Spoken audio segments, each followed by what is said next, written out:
The early 1950s produced some of Paramount Pictures' most memorable films, including Shane, A Place in the Sun, White Christmas, Sunset Boulevard, and Stalag 17. But it was William Wyler's Roman Holiday which captured the innocence and magic of that era. I'd like to do just whatever I like, the whole day long. Things like having a haircut, eating gelato? Yes, and I'd like to sit at a sidewalk cafe and look in shop windows, walk in the rain, have fun, and maybe some excitement. Tell you what, why don't we do all those things together? But don't you have to work? Work? Now, today's going to be a holiday.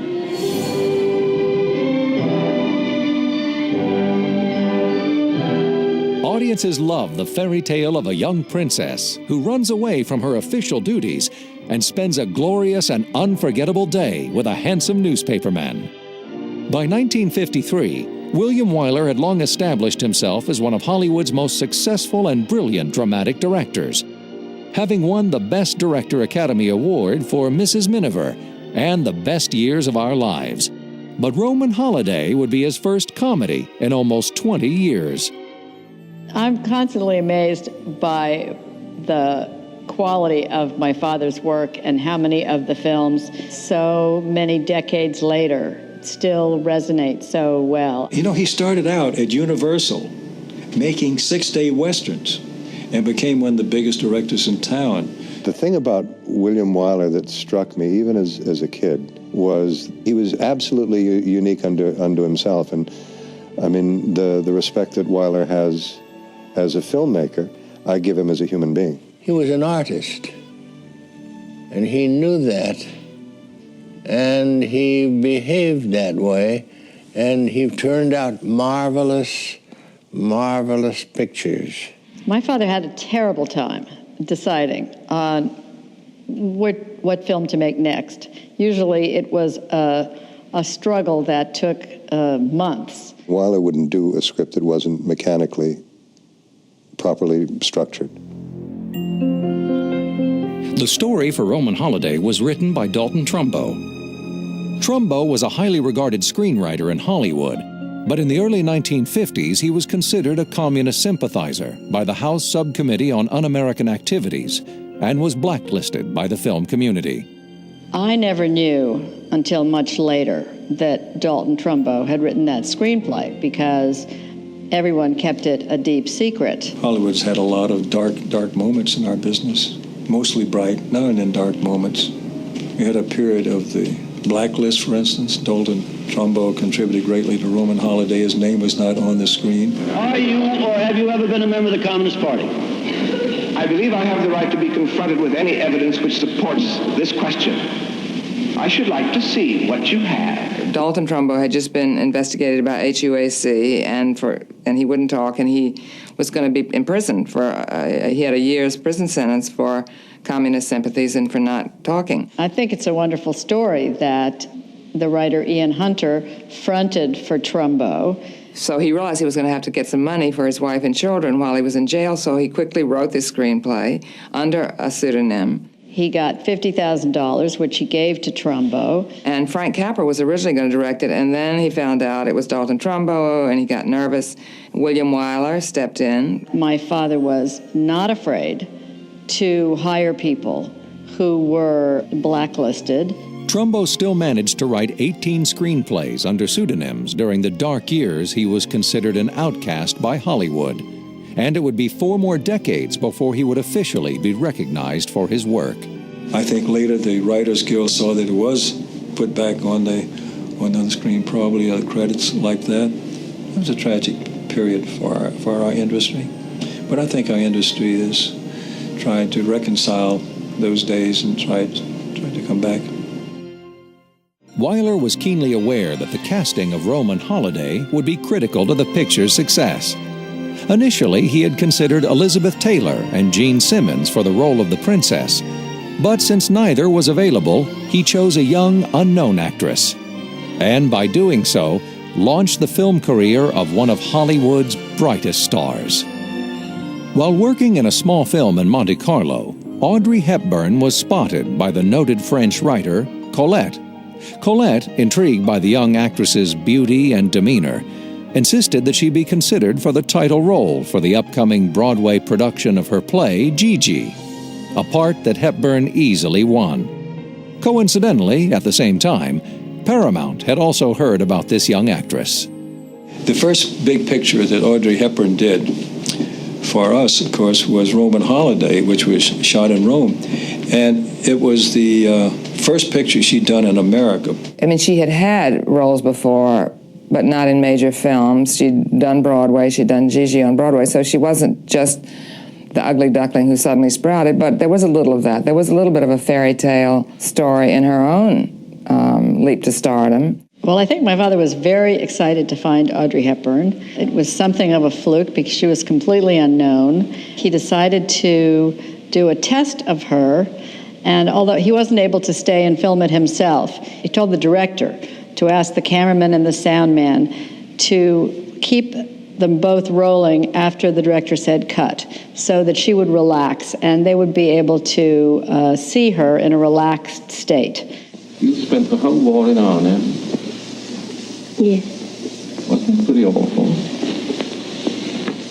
Yes, it was very bad. But did you entertain the people there yourself? Is that how you began? No, not quite how I began. I went to ballet school once I knew I was settled there for quite a while. Didn't know how long the war was going to last, so I went to a ballet school and learned to dance. And in about 1944, about a year before the end of the war, I was quite capable of performing. And it was a sort of some way in which I could make some contribution, and I did give performances to collect money for the underground, which always needed money. And what about the Germans? What did they do about it? I didn't know about it. Just as Audrey Hepburn is in a class by herself, it seems more so now even than she did at the time, I think. She stood up in a way that maybe other stars of the 50s haven't. She was way above us. She was so darling, she was so wonderful, so helpful. She was not Hollywoodish at all, but she could act. She is her own romantic mystique. She's not really plugged into some kind of general 50s dynamic. I think she carries her own romantic system with her. She's just one of a kind. Can I sleep here? That's the general idea. Can I have a silk nightgown with rosebuds on it? I'm afraid you'll have to rough it tonight. In these. Pajamas. Sorry, honey, but I haven't worn a nightgown in years. For the role of Joe Bradley, the male lead, Wyler first offered the part to Hollywood favorite Cary Grant. But after reading the script, Grant declined, knowing that all of the attention in this picture would be centered around the princess. Wyler, knowing he would still need a prominent actor to counter newcomer Hepburn, offered the role to Gregory Peck. I always felt every time someone sent me a comedy script that Cary Grant had seen it first and had turned it down. If I were you, I would try some other line of business, like mattress testing. Is this the princess? Yes, Mr. Bradley, that is the princess. It isn't Annie Oakley, Dorothy L'Amour, or Madame Chiang Kai-shek. Take a good look at her. You might be interviewing her again someday. Am I fired? No, you're not fired. When I want to fire you, you won't have to ask. You'll know you're fired. The man's mad. I had done a good deal of comedy in the theater, even some farce. So I jumped at the opportunity to play Roman Holiday. If you can possibly imagine what it was like for me many years ago, a totally unknown Hofer, to be cast in a Hollywood movie opposite Gregory Peck, the beautiful, quiet, gentle hero of countless marvelous movies. In my innocence, I thought he'd be just like that. He was. Gregory Peck, my gosh, he could do it all. He could do The Gunfighter. He could do Moby Dick. He could do Gentleman's Agreement. He could do Roman Holiday. He was a statue of strength in everything that he did. Well, Greg Peck was as we say, a considerable man. There was a real presence there and a real weight and a sense of somebody who was not flighty and not superficial and really cared enough to take the time. And he was unrushable. There was something in this pairing of Gregory Peck and Audrey Hepburn that was so chemically right. There was something that they were both tall and dark and shy and exploding on the screen. I mean, Peck was there a little bit already, and she was an unknown who just dazzled at first glance. He's a good actor, and he's a serious actor. And you won't find a harder worker. He was one of those people that no matter what else was going on, when it came up against him, it all slowed right down. And he really was a very kind of a powerful presence in that sense. She doesn't know who I am or what I do. Look, Irving, this is my story. I dug it up. I gotta protect her. She's really Your tintypes are gonna make this little epic twice as valuable. The princess goes slowly. You're in for 25% of the take. Finally, as Peck's sidekick, photographer Powell, Wyler decided upon Eddie Albert. Albert had worked previously with Wyler, and the director knew that he would be perfect for the role. One more round, and I'm going to throw you gents right out in the snow. Say, what? I got to get up early. Date with Her Royal Highness, who will graciously pose for some pictures. I met Eddie Albert when he was at Warner Brothers through my good friend Jimmy Cagney. And Eddie did a lot of pictures out there. But for Roman Holiday, he changed completely physically because Eddie always had a crew cut. And in this picture, he talked with William Wyler, and he let his hair grow long, and he grew a beard, which was very unusual for Eddie Albert. And he was so effective. He was just great in that for the third person. Eddie Albert was just a lovely guy who always had a joke. He and my father both had terrific senses of humor and loved to play and had a very good time together. He's just an extraordinary person. And the fact that at 94 he's funny and loving and articulate and caring and still ahead of his family. Hit him again, Smitty! With his cast now in place, Wyler was ready to begin the arduous task of preparing to make a major motion picture in Italy. At the time the camera began to roll on Roman Holiday, location shooting, especially in foreign countries, was a rarity. You know, it used to be if we made a picture that took place in Los Angeles, Washington, D.C., and England, we could do it here on our back lot, or what we call a transparency, which we were on a transparency stage with a rear projector projecting the locale of where you were supposed to be. Well, there were a lot of reasons why my father wanted to shoot in Rome. Some of them were professional and some were personal. Before that, movies weren't really made on location very often, and the studio wanted their directors in the studio under their control. And I think that helped open up locations all over the world, because today Hollywood is located in California, but the motion picture industry is all over the world. Rome was the third character in the film, the third star. It was fantastic, and no, people hadn't traveled that much. I mean, now, so what? Rome here today, Rome today, Paris tomorrow. To be able to shoot in this beautiful city with these wonderful locations, it was a time when there weren't even many cars in the city, mostly scooters. And he used to say that for every location, there were 5 choices. So it wasn't a super production at all. And yet they managed to do this extraordinary shoot, very of the moment. It almost looks like a new wave film sometimes, the way you're running through the streets of Rome, the way the Nouvelle Vague did in Paris, you know. It was very interesting, though. William Wyler and Adolph Zukor and Frank Freeman thought that the story was so strong, and they thought that the characters and the story should be the central point of this and not the location particularly. Let the location blend into it. So that's why they filmed it in black and white rather than color. I think the black and white adds to it, but again that is a sort of sophisticated taste. I mean, I think the whole idea when Turner was going to colorize everything was it would make it more appealing to the mass audiences, just like mass audiences don't want subtitles. There's something a little bit esoteric in having black and white now, of course, and it's done for that reason. To me, there's something about Audrey Hepburn, well, and Sabrina too, that is just made for black and white, but then you see her in funny face and she's made for color. She's just a woman for all colors and all seasons. It's just, you can't pin her down. The wardrobe for Roman Holiday was created by the legendary Paramount costume designer Edith Head. Winning an Academy Award for the film, this was the 4th Oscar for Head. In this rare Roman Holiday costume test footage, Audrey Hepburn models some of Edith Head's designs. They were a wonderful team. First off, Audrey Hepburn knew fashion. She knew what was good for her. She didn't want to cover her neck. All it was long and that. She didn't want to do that. And she knew she was thin, but she didn't want to be padded out or anything, as some actresses did. May I present, Your Highness, with some commemorative photos of your visit to Rome?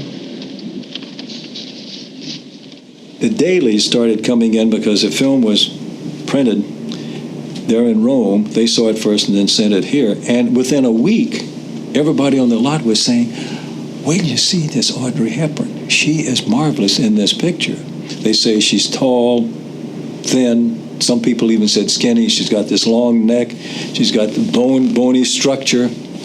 But she's like a little wasp. She's just love her. And the word got all around. We started getting calls from Hedda Hopper, Luella Parsons, Army Archard, who wanted to come over and see some footage on her. And the word just spread. In 2 weeks, she was the talk of this lot. How could she not be? She was so exquisite, and there was this combination of sort of tomboy. There's this slender, boyish figure. And it seems to me it was one of those things that just worked right from the beginning. Wyler was known as a perfectionist. I think Hepburn was quite nervous at first because it was a big deal for her. I think Gregory Peck was a huge factor in relaxing her. Apparently he was just wonderful. He saw, the minute he saw her, he knew. He recognized that she was going to be big, and he called up the studio and said, you've got to put her name above the title with me. She's going to be a huge star. And the contract had been drawn up as Gregory Peck in Roman Holiday and introducing Audrey Hepburn. And I called him and I said, this cannot be. This is going to be ridiculous. This girl is going to win the Academy Award in her first role. And her name must be up above the title with mine. And this is not just a simple altruism and generosity on my part. It would look foolish any other way. And she just hit the screen like a bomb. My father did have a special touch with actors. Part of it was that he understood people in a way. He was able to make an actor feel so secure and so comfortable that they would try things, be more adventurous than they might ordinarily be. He varied his techniques with each actor. For example, he would be very solicitous of someone like Audrey Hepburn. He might be tougher on someone like Gregory Peck. He just knew how to push people in the way that they would best respond. William Wyler certainly was exacting. He used to say he was tough. He said, I'm not tough, I'm just exacting. I know what I want, and I have to keep doing it until I get it. And he was in a scene, and he I don't know, he was like, take 35 or 40, and someone said, Willie, if you took a Brownie camera, you wouldn't have to take 46 shots to get what you want. I always looked on it as a chance to do it a little bit better, and to search for something new, something that would strike him as being exactly right, and wouldn't have bothered me if he'd done 127 takes. When we did the Mouth of Truth scene, which is that monument in Rome, and the legend is, if you dare to put your hand in the mouth of truth, if you've lied, it'll bite your hand off. Well, we had that little scene to do, and I remembered an old bit that Red Skelton used to do. And when he'd shake hands with somebody, he'd say, it'd come like that. Well, I said on the side to Willie Wyler, supposing I spring that on Audrey when I put my hand in the mouth of truth. Is it too corny? Is it too awful? He said, oh, no. He said, do it. Let's see her reaction, but don't tell her you're going to do it. So when I put my hand in there, and then when I brought it out, well, Audrey just screamed and went bonkers, and it was a wonderful, spontaneous moment.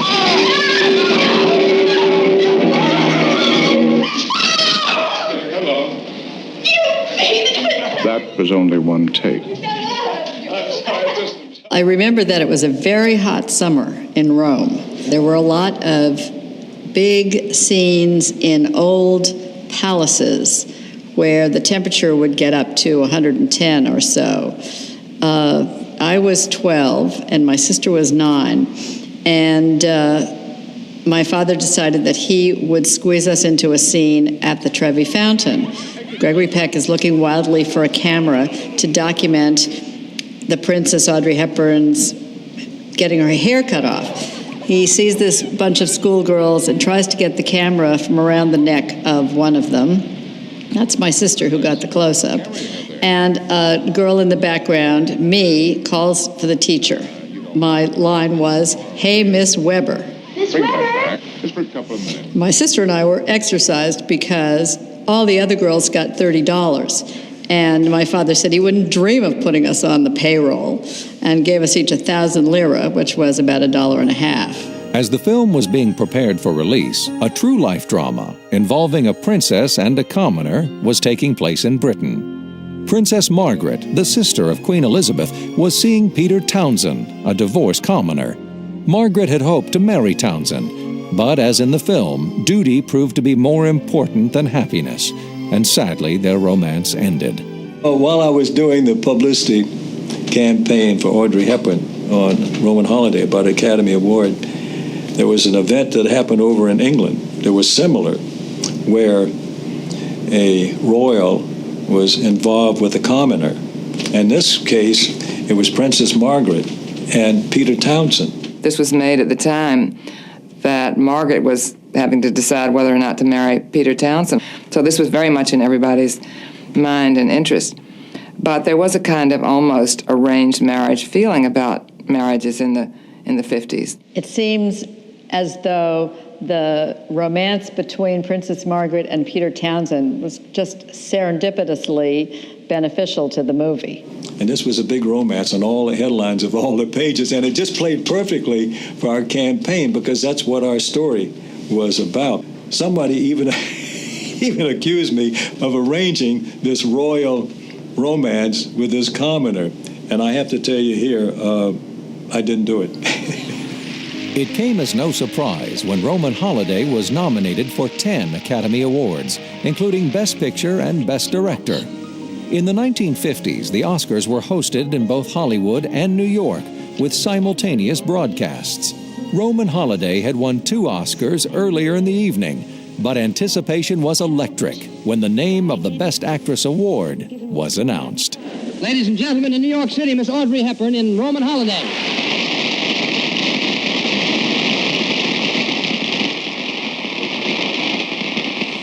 It's too much. I want to say thank you to everybody who in these past months and years have helped, guided, and given me so much. I'm truly, truly grateful and terribly happy. It has been 50 years since Roman Holiday was released in theaters. Today, the film is still considered one of the film world's most enduring classics. But the film is more than that. It is a testament to the many people who helped bring this motion picture to the screen. To William Wyler, whose direction was unsurpassed. To Dalton Trumbo, who wrote an unforgettable story, but who would not receive credit until many decades later. To Gregory Peck, whose remarkable talents helped define this timeless classic. And to Audrey Hepburn, the young, unknown actress who would become one of Hollywood's greatest legends.